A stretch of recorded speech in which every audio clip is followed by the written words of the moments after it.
Meanwhile, on Capitol Hill today, leading senators were pressing the administration to take a tougher economic action against Iran in the aftermath of this week's attack on the British embassy in Tehran.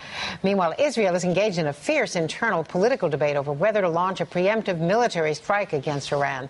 Today, a new Saban Center poll asked Israelis about military action, and the country is split right down the middle. 43% support an attack on Iranian nuclear facilities, 41% do not. That poll being released in the next hour, but we have it exclusively here first. Former U.S. Ambassador Martin Indyk, Vice President and Director for Foreign Policy at Brookings Institution, and also is convening that Saban Forum, an annual gathering of U.S. and Israeli officials and officials from around the world here in Washington this week. Thanks so much for joining us. There was pressure in the Senate Foreign Relations Committee today for why the administration has not yet taken action against the central bank. Wendy Sherman was saying that they will take action when it is propitious. They're looking at energy markets. They're looking at a lot of other things, according to the testimony today. Do you think that they should be taking stronger action? We're slightly behind Great Britain and some of the other European powers in moving against Iran. It's a rather stark irony that France, Britain should be taking the lead on these new sanctions, particularly on the Iranian central bank, and that we should be appearing to hesitate.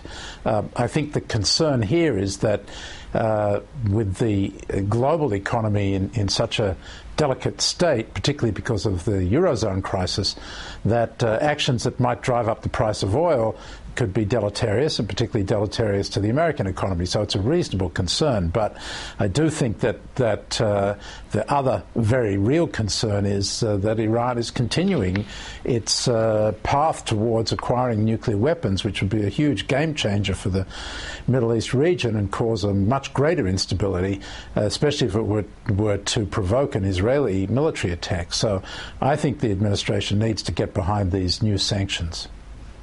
Israel's Prime Minister Netanyahu has basically told his cabinet officials not to talk publicly about the Iran situation.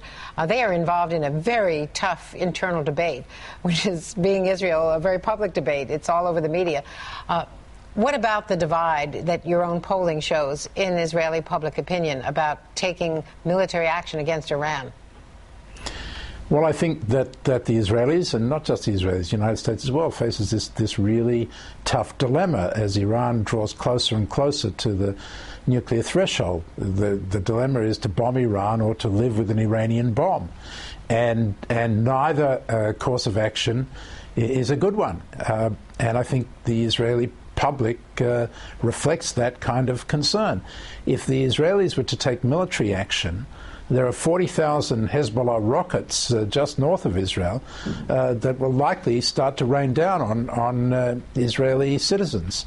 And I think they understand that very well, that there are all sorts of consequences, unintended consequences, as Secretary Panetta warned Defense Minister Barak last week, that the Israelis are very, I think, conscious of, and so they're split. And it is a very tough dilemma. That's why I think that toughening the sanctions, trying to get the attention of the Iranian regime to not to cross the red line, so that we don't have to make that choice between two bad choices, and the Israelis as well don't have to make that choice, is the most important way of proceeding now.